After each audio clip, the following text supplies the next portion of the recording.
menyelamatkan dan mengejar para pelaku anggota gangster. Kejadian yang viral yang infonya ada di wilayah Porong, kita tim Satreskrim sudah melakukan penyelidikan, kita sedang dalami kelompok-kelompok tersebut. Walaupun memang sampai hari ini belum ada laporan yang masuk ke Polsek maupun Polres terkait tindak pidana tersebut atau dugaan tindak pidana tersebut, tapi tetap kita dari Polres akan melaksanakan penyelidikan dan mendalami dari mana kelompok itu dan siapa saja orang-orang yang terlibat di dalam video tersebut. Dari Sidoarjo, Jawa Timur, Pramono Putra, iNews melaporkan. Pemirsa, aksi kejar-kejaran disertai tembakan peringatan mewarnai penangkapan residivis narkotika di Kabupaten Luwu, Sulawesi Selatan. Pelaku yang panik akhirnya tertangkap usai terprosok ke dalam area persawahan. Itu dia, begitu. Kejar. Satuan Reserse Narkoba Polres Luwu, Sulawesi Selatan terlibat kejar-kejaran dengan residivis pengedar sabu. Untuk menghentikan pelaku, polisi terpaksa berkali-kali melepas tembakan peringatan ke udara. Aksi kejar-kejaran terhenti setelah pelaku terprosok ke area persawahan milik warga. Sebelum tertangkap, pelaku sempat membuang plastik berisi sabu seberat 50,9 gram untuk menghilangkan barang bukti. Setelah menyisir area penangkapan, polisi akhirnya menemukan barang haram tersebut. Hingga kini, polisi masih terus mendalami kasus tersebut, termasuk melacak sumber barang haram didapat oleh pelaku. Melakukan upaya penangkapan namun yang bersangkutan melarikan diri, sehingga dilakukan pengejaran dan pada saat dilakukan pengejaran tim melakukan upaya penembakan peringatan. Selanjutnya terduga pelaku itu membuang satu bungkusan yang berisikan narkotika sabu, dan pada saat juga itu terduga pelaku diamankan oleh tim. Atas perbuatannya, pelaku terancam hukuman penjara seumur hidup. Dari Kabupaten Wulu, Sulawesi Selatan, Nasruddin Rubak, iNews melaporkan. Sementara itu di Sumatera Utara, aksi kejar-kejaran antara polisi dan seorang bandar narkoba mewarnai penggerebekan sarang narkoba di kota Medan. Selain menangkap satu pelaku, polisi juga menyita sejumlah barang bukti narkoba.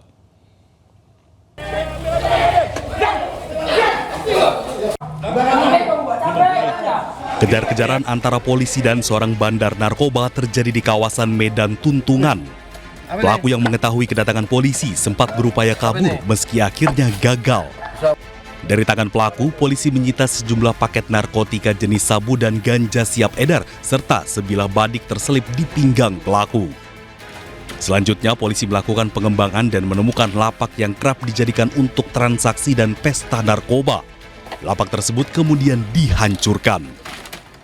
Lokasi ini kita menemukan satu tempat yang menjadikan barak tempat dilakukannya peredaran narkoba, dan kita di tempat ini mengamankan satu BD inisial S. Pelaku yang merupakan residivis dalam kasus yang sama kini kembali dijerat dengan undang-undang tentang narkotika dengan hukuman di atas 5 tahun. Dari Medan, Sumatera Utara, Adi Palapa Harahap, iNews melaporkan. Polisi meringkus dua pelaku tawuran yang menewaskan seorang pemuda di Matraman, Jakarta. Korban tewas usai mengalami luka sabetan senjata tajam, dan kini polisi masih memburu dua pelaku lainnya. Sama-sama dijajakan ya. Penangkapan dua pelaku tawuran berinisial AMG dan PRH yang menewaskan seorang pemuda bernama Nur Hasan berusia 24 tahun dilakukan oleh Subdit Jatan Ras Polda Metro Jaya di wilayah Parung, Bogor, Jawa Barat. Penangkapan berdasarkan proses penyelidikan dengan mengumpulkan bukti-bukti dan melakukan pemeriksaan terhadap sejumlah saksi. Kedua pelaku langsung digelandang ke Mapolda Metro Jaya guna dilakukan penahanan dan kepentingan penyidikan lebih lanjut. Korban tewas dalam aksi tawuran di Jalan Pisangan Baru Selatan, Matraman, Jakarta Timur. Korban mengalami luka pada bagian punggung, lengan atas kanan, dan jari kanan. Tawuran tersebut merupakan aksi balas dendam lantaran sebelumnya ada penyerangan dari kelompok lawan. Sementara kini polisi masih melakukan proses pengejaran terhadap 2 pelaku lainnya yang turut membacok korban. Dari Jakarta, Rio Manik, iNews melaporkan. Sindikat pencurian di kawasan pabrik PT Semen Padang berhasil diungkap polisi. 6 orang karyawan pabrik diringkus petugas kepolisian setelah diketahui mencuri BBM jenis solar dan besi selama 2 tahun terakhir.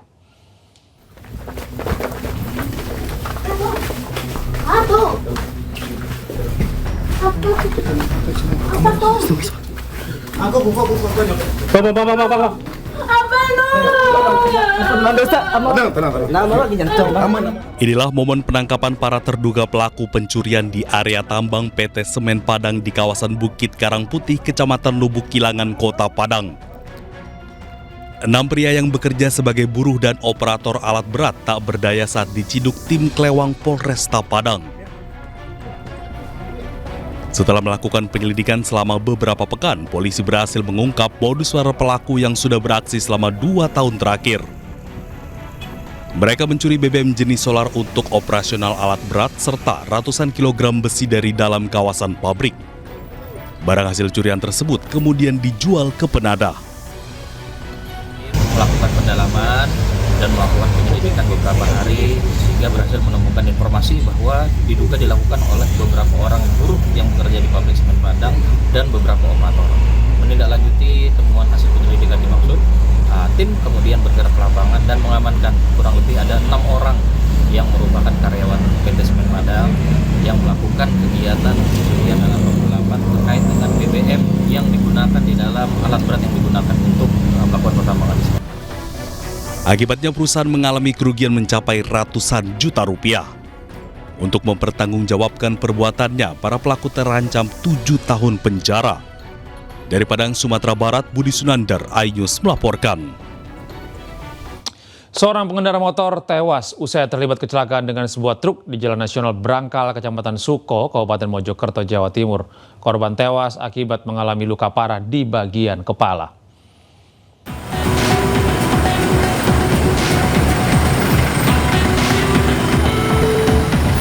Kecelakaan antara truk dengan pengendara motor terjadi di Jalan Nasional Brangkal, Kabupaten Mojokerto, Jawa Timur. Pengendara motor tewas akibat luka parah di bagian kepala. Kejadian bermula saat korban melaju dari arah Jombang menuju Surabaya usai pulang kerja. Diduga korban bersenggolan dengan truk tanpa muatan dari arah yang sama. Usai menabrak, sopir truk langsung kabur ke arah Surabaya. Kemungkinan antara sepeda motornya yang mepet atau treknya yang mepet. Kondisi trek itu kenceng, Pak. Jadi banter ya? Jadi tenggor serempetan, akhirnya yang motor kalak akhirnya masuk ke bawah. Oh, kena ban belakang? Kena ban belakang. Petugas Polsek Sooko yang tiba di lokasi langsung memeriksa sejumlah saksi dan mengevakuasi korban ke rumah sakit terdekat. Hingga kini pihak Satlantas Polres Mojokerto masih melakukan penyelidikan dan mencari keberadaan truk yang kabur serta memeriksa CCTV yang ada di lokasi. Dari Kabupaten Mojokerto, Jawa Timur, Salahuddin, iNews melaporkan. 7 orang pelaku pencabulan di Pasuruan, Jawa Timur ditangkap polisi. 1 di antaranya pelaku adalah bapak kandung korban. Kami akan kembali dengan informasi lengkapnya sesaat lagi.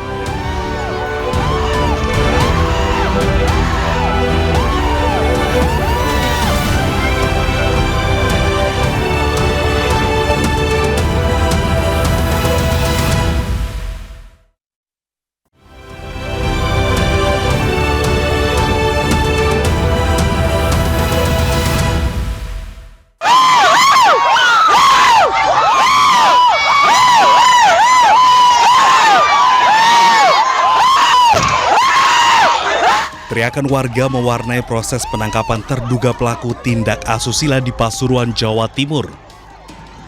Selain memaki, warga juga berusaha menghadang mobil petugas yang akan membawa terduga pelaku. Warga kesal lantaran tak tega setelah melihat kondisi korban serta informasi yang simpang siur. Apalagi salah satu pelaku merupakan ayah kandung korban yang seharusnya melindunginya. Setelah warga berhasil ditenangkan, polisi akhirnya membawa terduga pelaku ke Mapolres Pasuruan. Dalam kasus ini, polisi mengamankan 7 pelaku yang rata-rata telah berusia lanjut. Kemudian untuk modusnya sendiri, ini jadi ada berbagai macam, karena tersangkanya banyak, ada yang melakukan pengancaman, ada yang korban mendatangi tersangka juga, seperti itu, dan memberikan imbalan modusnya. Atas perbuatannya, pelaku dijerat pasal berlapis dengan ancaman pidana 15 tahun penjara. Dari Pasuruan, Jawa Timur, Jaka Samudra, iNews melaporkan. Pemirsa, pasca kericuhan pengajian yang dihadiri Habib Rizik Sihab di Kabupaten Pemalang, Jawa Tengah, polisi memastikan situasi sudah aman. Polisi juga mengimbau kepada semua pihak untuk menahan diri dan tidak terprovokasi.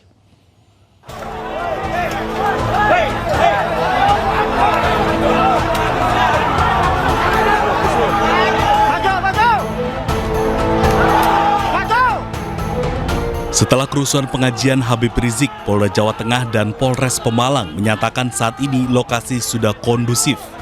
Pengamanan sudah dilakukan sejak sebelum acara dimulai dengan mengerahkan 675 personel gabungan dari Polri, TNI, dan unsur terkait. Namun sekitar pukul 23.00 waktu Indonesia Barat, bentrokan terjadi antara massa PWI-LS dan FPI sekitar 50 meter dari panggung utama.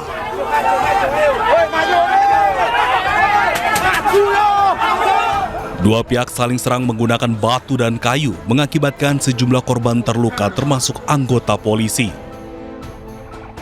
Sebanyak 4 anggota Polri mengalami luka, 2 diantaranya dirujuk ke RS Siaga Medika, sementara 2 lainnya dirawat oleh tim Dokes Polres. Dari massa PWI-LS terdapat 9 orang luka yang dirawat di RS Siaga Medika dan RSI Al-Ikhlas. Sedangkan dari FPI dilaporkan 2 orang mengalami cedera di kepala. Alhamdulillah pengajian dari Habib Rizik berjalan dengan lancar. Namun di balik itu semua sebelum itu ada kejadian insiden bentrokan dari kelompok PWI-LS maupun dari FPI. Namun dari insiden bentrokan tersebut kita dari pihak kepolisian bersama aparat terkait baik dari Kodim maupun dari Pemda, kita berhasil meredam situasi tersebut dan alhamdulillah acara berjalan dengan lancar. Diharapkan semua pihak untuk menjadikan peristiwa ini sebagai pelajaran masyarakat untuk tidak terprovokasi dan menjaga kedamaian. Dari Pemalang, Jawa Tengah, Suryono Soekarno, iNews melaporkan. Beralih ke informasi berikutnya, pemirsa, Jokowi menyebut ada agenda besar politik dalam tuduhan ijazah palsu dan pemakzulan Wapres Gibran putranya. Jokowi menyebut isu ini dikendalikan oleh sosok besar yang semua orang sudah mengetahuinya.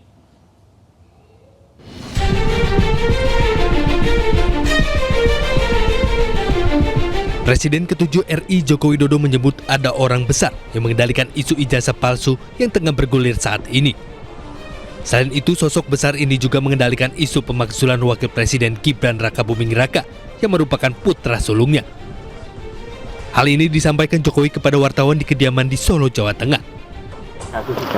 Kan saya sudah sampaikan, feeling saya mengatakan ada agenda besar politik dalam tuduhan ijazah palsu maupun pemakzulan. Artinya memang ada orang besar, ada yang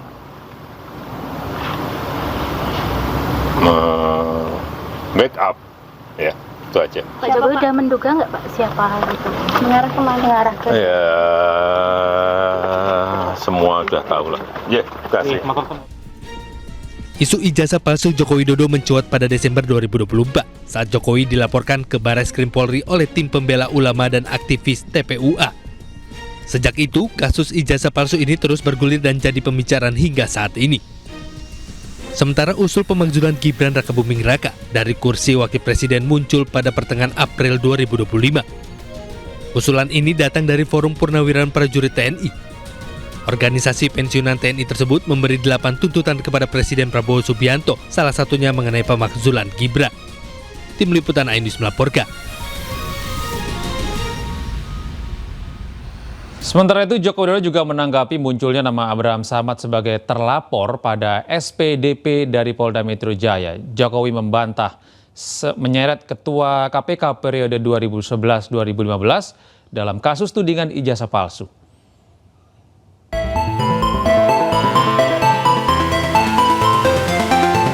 Abraham Samad terseret dalam kasus tudingan ijazah palsu Presiden ke-7 Republik Indonesia Joko Widodo. Namanya tertera menjadi salah satu terlapor dalam surat pemberitahuan dimulainya penyidikan SPDP dari Polda Metro Jaya atas dugaan fitnah dan pencemaran nama baik yang dilaporkan Jokowi.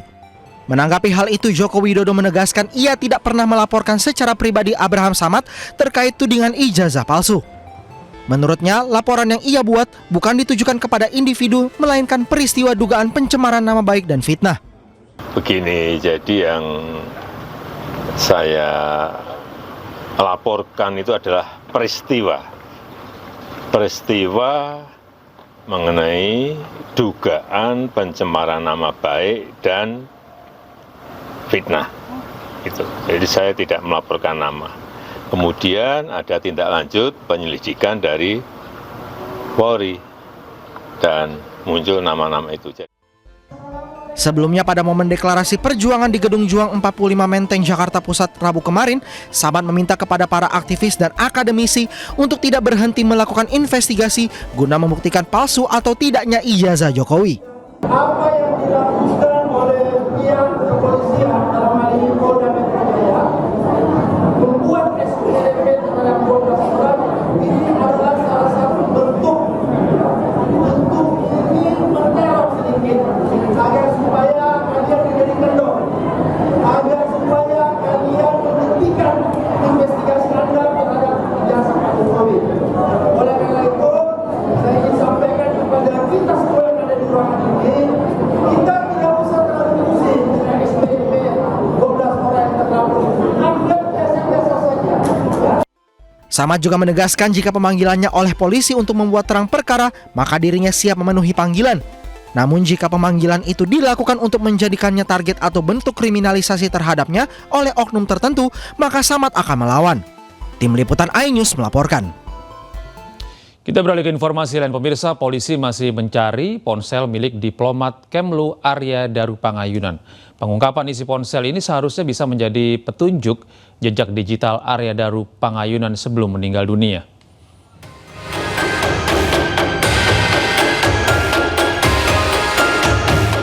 Diplomat muda Kemlu Arya Daru Pangayunan ditemukan meninggal dunia dalam kondisi kepala dililit lakban kuning. Korban ditemukan dalam kondisi berpakaian kaos dan celana pendek serta badan ditutupi selimut di atas kasur. Kabid Humas Polda Metro Jaya Kombes Pol Ade Arisyam Indradi mengatakan ponsel milik diplomat Kemlu Arya Daru Pangayunan belum ditemukan hingga saat ini. Penyidik telah memeriksa sejumlah lokasi seperti kamar indekos, kantor Kemlu maupun pusat perbelanjaan. Namun ponsel tersebut belum berhasil ditemukan. Belum. Tadi kami sampaikan kami tidak menemui hambatan dalam proses ini. Ya. Sebelumnya, Komisioner Kompolnas Hoirul Anam mengatakan pengungkapan ponsel tersebut seharusnya bisa menjadi petunjuk jejak digital Arya Daru Pangayunan sebelum meninggal dunia.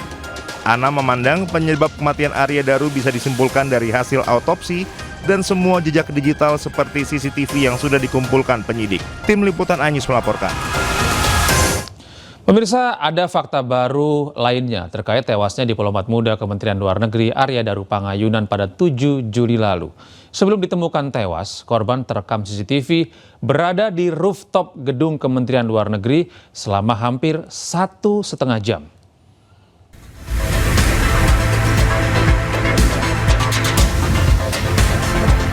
Sejak ditemukan tewas pada 7 Juli 2025, penyebab kematian diplomat muda Kemlu Arya Daru Pangayunan masih belum terungkap. Polisi terus melakukan penyelidikan dengan melibatkan sejumlah ahli dari berbagai bidang, termasuk memeriksa rekaman dari sejumlah CCTV untuk melihat aktivitas korban sebelum ditemukan dalam kondisi meninggal dunia. Salah satu temuan yang disampaikan polisi yakni keberadaan korban di atas rooftop Kemlu pada malam sebelum kematiannya selama hampir 1,5 jam dengan membawa tas, namun kemudian korban ditemukan turun tanpa membawa tas. Polisi menyebut penyelidikan memakan waktu lebih lama karena sampel dan barang bukti diperiksa secara laboratorium. Polisi juga memeriksa 20 titik CCTV yang menggandeng sejumlah ahli. 7 Juli 2025 jam 21:43 sampai jam 23:09 atau sekitar 1 jam 26 menit diduga korban berada di rooftop lantai 12 gedung Kemenlu. Kemudian penyelidik mendapatkan fakta bahwa berdasarkan pengamatan CCTV tersebut, awalnya korban naik membawa tas gendong dan tas belanja. Kemudian saat turun, korban sudah tidak membawa tas gendong dan tas belanja. Inilah fakta yang ditemukan. Rekaman CCTV tersebut melengkapi temuan kegiatan korban. Dengan berbagai barang bukti yang telah terkumpul, publik pun menanti terkuaknya fakta di balik kematian Arya Daru Pangayunan. Dari Jakarta, Tim Liputan iNews melaporkan. Divonis hakim 3,5 tahun penjara, Hasto Kristianto memeluk istrinya. Kami hadirkan informasinya usai jeda.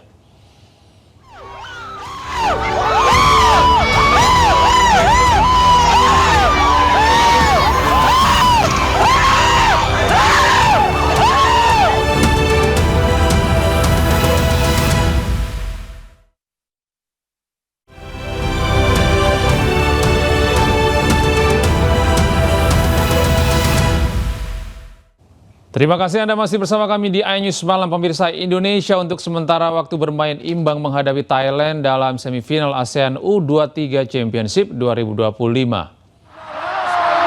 Pada babak pertama, kedua tim menciptakan sejumlah peluang berbahaya. Zuna mampu melepaskan diri, mampu masuk ke dalam kotak penalti dan kemudian membuat cutback. Namun hingga jeda, skor kacamata tetap bertahan. Kita lihat masih Yang tercipta. Barulah pada babak kedua, gol tercipta. kirimkan sebuah umpan bahaya dan Kabit ya. Adalah Thailand yang mencetak gol terlebih dahulu lewat Yotsakon Burava pada menit ke-59. have got the breakthrough and it's Yotsakon Burapa. Absolutely marvelous play there. 6 on Rothery, the captain breaking down the defense. Namun skuad Garuda Muda mampu menyamakan kedudukan pada menit ke-84 berkat Ian Ravens.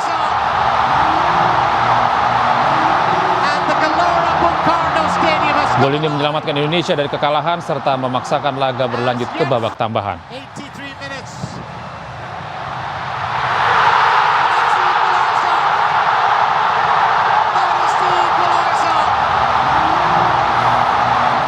Dan pemirsa, untuk mengetahui informasi terkini di Stadion Gelora Bung Karno Senayan Jakarta, kami sudah terhubung dengan rekan kami Dilami Aulia. Dilami, bagaimana situasi terkini di GBK karena sampai saat ini posisi masih imbang terjadi antara Garuda Muda melawan Gajah Perang ini? Ya, selamat malam Gede dan juga pemirsa. Situasinya sangatlah tegang di mana para penonton ataupun pecinta bola ini greget begitu ya atas skor imbang antara Indonesia U23 melawan Thailand U23. Karena untuk saat ini sedang dilakukan babak penalti, sehingga ini kita sedang melihat menantikan siapakah yang nantinya akan melaju ke final Piala AFF U23 2025. Tadi kalau kita melihat ya sekilas permainan permainan imbang antara Thailand 1-1. Tadi Indonesia berhasil mencetak gol pada menit ke-83 di mana Jens Reven meneruskan sepak pojok dari Raihan Hanan. Kemudian ada Thailand yang tadi pada menit ke-60 ini berhasil mencetak gol lewat Yot Sakon Burapha. Tentu kita akan menantikan ya, dikarenakan untuk pemenang yang akan menang pada malam hari ini nanti akan melaju ke babak final melawan Vietnam tepatnya pada Selasa 29 Juli 2025. Karena kalau dari melihat permainan, tempo Thailand ini cukup cepat, namun Indonesia juga terus membalas serangan demi serangan. Namun begitu kalau saya rangkum ya, tadi ada Robbie Darwish pada babak pertama ini sempat mendapatkan kartu kuning karena menjegal pemain Thailand. Kemudian juga tadi ada pada babak kedua permainan dari atau ada bermain Hoki Caraka yang masuk menggantikan Frankie Misa. Kita akan nantikan bersama Gede dan juga pemirsa siapakah yang akan menang, karena di sini para penonton terutama ya sangatlah menantikan. Kembali ke Anda, Gede. Iya, baik, terima kasih Dilami atas informasi Anda. Semoga saja tim Garuda Muda U23 Indonesia ini dapat memenangkan pertandingan antara Indonesia melawan Thailand. Selamat bertugas kembali Dilami. Terima kasih. Pemirsa, kini kita beralih ke informasi berikutnya. Sekjen PDIP Perjuangan Hasto Kristianto divonis hukuman penjara 3,5 tahun. Hakim menyatakan Hasto terbukti bersalah dalam kasus suap serta perintangan penyidikan perkara Harun Masiku. Majelis Hakim Pengadilan Tindak Pidana Korupsi menjatuhkan vonis terhadap Sekjen PDI Perjuangan Hasto Kristianto 3,5 tahun penjara dengan denda pidana Rp250 juta. Hasto terbukti bersalah melakukan tindak pidana suap terhadap mantan komisioner KPU Wahyu Setiawan. Sementara itu Majelis Hakim juga memutuskan jika Hasto tidak terbukti melakukan perintangan penyidikan KPK dalam perkara Harun Masiku. Putusan ini lebih ringan dari tuntutan jaksa sebelumnya yang menuntut Hasto dengan pidana 7 tahun penjara dan denda sebesar Rp600 juta karena Hasto disebut menghalangi penyidik KPK menangkap Harun Masiku yang buron sejak 2020 lalu. Pada waktu 7 hari apabila tidak menentukan sikap dalam 7 hari dianggap menerima. Sementara itu momen haru terjadi selepas sidang pembacaan vonis Sekjen PDI Perjuangan Hasto Kristianto. Hasto memeluk istrinya Maria Stefani Ekowati usai divonis 3,5 tahun penjara. Momen ini terjadi usai pembacaan vonis. Usai sidang ditutup, Hasto kemudian menghampiri istrinya Maria Stefani Ekowati. Mereka terlihat berpelukan tanpa banyak kata yang terucap.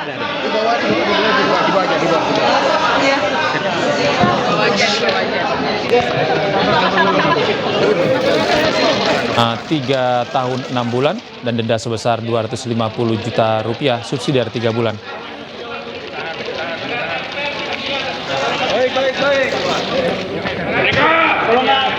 Sementara itu mantan Gubernur Jawa Tengah Ganjar Pranowo hadir dalam sidang vonis Sekjen PDIP Hasto Kristianto di Pengadilan Tipikor Jakarta. Ganjar duduk di baris kedua kursi pengunjung sidang. Di seberang kursi Ganjar, hadir pula sejumlah elit PDIP seperti Adiana Pitupulu, FX Hadi Rudiatmo, dan juga Jarod Saiful Hidayat. Keempatnya kompak mengenakan pakaian berwarna hitam. Usai pembacaan vonis 3,5 tahun, Ganjar Pranowo menghampiri Hasto Kristianto. Ganjar tampak menyalami dan memberikan semangat serta dukungan untuk Sekjen PDIP Hasto Kristianto.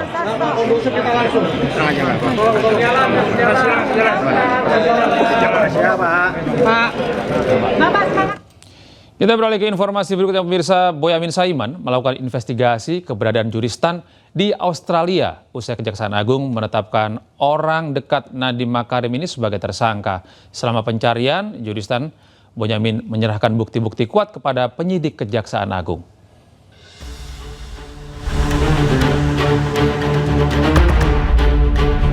Dalam keterangan tertulis, Boyamin Saiman selama sepekan telah melakukan investigasi ke sejumlah wilayah di Australia, di antaranya Brisbane, Gold Coast, Alice Springs, Canberra, dan Sydney untuk melacak keberadaan Juristan.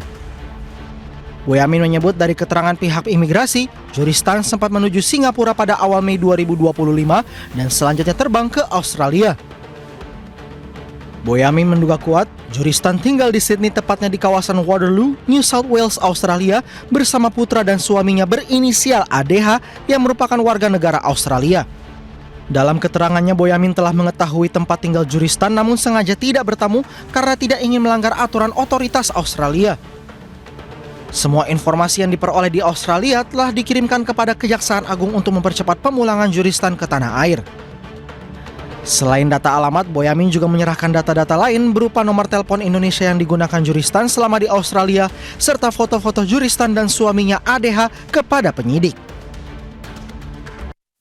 Saya, Boyamin Saiman, telah bepergian ke Australia dalam rangka memastikan keberadaan Juristan, tersangka korupsi Chromebook yang sedang ditangani Kejaksaan Agung. Dan saya alhamdulillah menemukan beberapa hal yang sangat membantu yang sudah saya serahkan kepada penyidik Kejaksaan Agung dalam rangka mempercepat proses ekstradisi maupun red notice Interpol. Sebelumnya, penyidik Kejaksaan Agung mengajukan ekstradisi untuk staf khusus dari Ex-Mendikbud Nadiem Makarim, Juristan. Juristan merupakan satu dari 4 tersangka korupsi laptop di era Menteri Nadiem periode 2019 hingga 2022. Koordinator Masyarakat Anti Korupsi atau MAKI, Boyamin Saiman menduga Juristan berada di Australia. MAKI mendesak agar Kejagung segera memasukkan Juristan ke daftar red notice Interpol agar segera ditangkap dan dibawa ke Indonesia. Tim Liputan iNews melaporkan. iNews Malam akan segera kembali usai jeda berikut ini.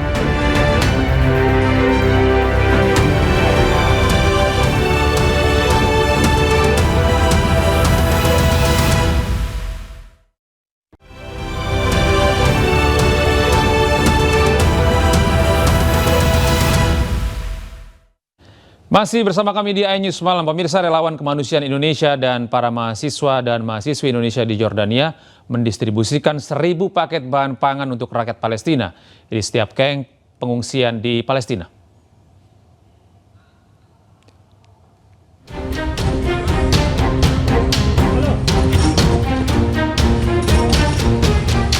Relawan Indonesia dan mahasiswa-mahasiswi Indonesia mendistribusikan bantuan pangan siap saji di kamp-kamp pengungsian di Jordania.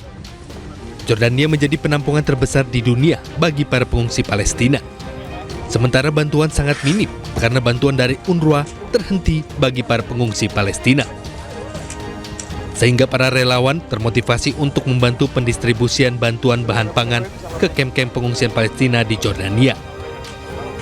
Sementara kiriman bantuan ke Gaza Palestina kembali diblokade oleh Zionis Israel. Selain itu, kegiatan bantuan kemanusiaan ini dilakukan setiap hari ke kamp-kamp pengungsian Palestina yang berada di Jordania selama periode bulan Juli 2025. Pendistribusian bantuan kemanusiaan ini berupa 1.000 paket bahan pangan siap saji dan 1.000 paket bahan pangan keluarga. Assalamualaikum warahmatullahi wabarakatuh. Alhamdulillah hari ini kami relawan kemanusiaan Indonesia yang berada di Jordania saat ini mendistribusikan paket bahan pangan keluarga untuk saudara-saudara kita Palestina yang melakukan pengungsian di Jordania. Mudah-mudahan bantuan ini bisa mengurangi sedikit kesulitan saudara-saudara kita Palestina yang harus keluar dari Palestina dan mengungsi di Jordania, dan mudah-mudahan konflik di Palestina bisa segera selesai. Sementara warga Gaza Palestina yang baru berhasil dievakuasi ke Jordania, mereka sangat membutuhkan pakaian, perawatan, dan kebutuhan hari-hari untuk bertahan di Jordania. Sementara itu, genosida Israel di jalur Gaza melalui agresi militer dan kelaparan membuat para pemimpin Eropa marah.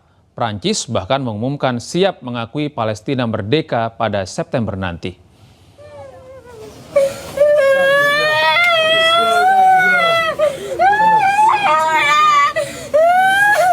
Bocah ini hanya bisa menangis mendapati 3 saudara laki-lakinya meninggal usai mencari makanan di daerah Tufah, timur kota Gaza. Ketiga korban tewas ini hanya bagian kecil dari 1.000 lebih warga Gaza yang tewas dibantai Israel ketika mencari bantuan makanan akibat menderita kelaparan. Selama 4 bulan di blokade Israel, anak-anak dan wanita di Gaza menjadi korban paling rentan akibat kelaparan akut. Dalam 4 bulan, sudah 111 anak di Gaza meninggal akibat kekurangan gizi. Kekejaman Israel di Gaza membuat para pemimpin dunia marah. Presiden Prancis Emmanuel Macron melalui akun media sosial X bahkan mengumumkan segera mengakui kemerdekaan Palestina di sidang umum PBB September nanti. Jika komitmen Prancis tidak berubah, sudah 142 negara mengakui status kenegaraan Palestina, termasuk 9 negara Eropa seperti Spanyol, Irlandia, dan Norwegia.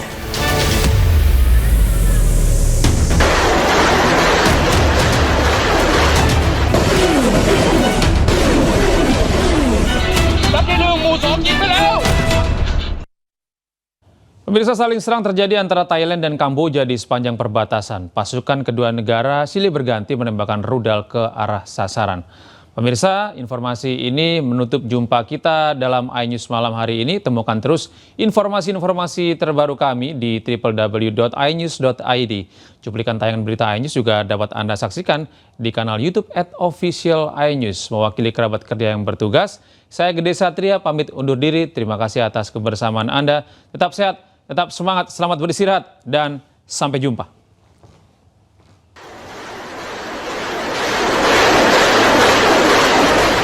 Rudal RM-70 Multiple Launch milik tentara kerajaan Kamboja terus diluncurkan di sepanjang perbatasan Kamboja dan Thailand.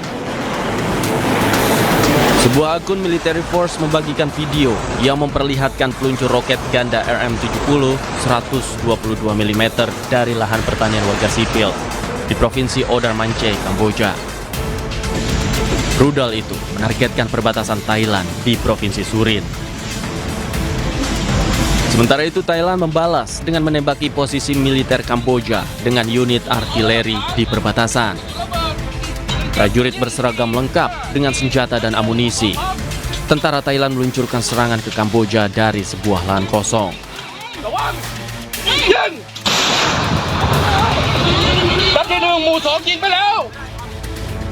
Tak hanya itu, iring-iringan kendaraan tempur militer Thailand juga telah berangkat ke perbatasan.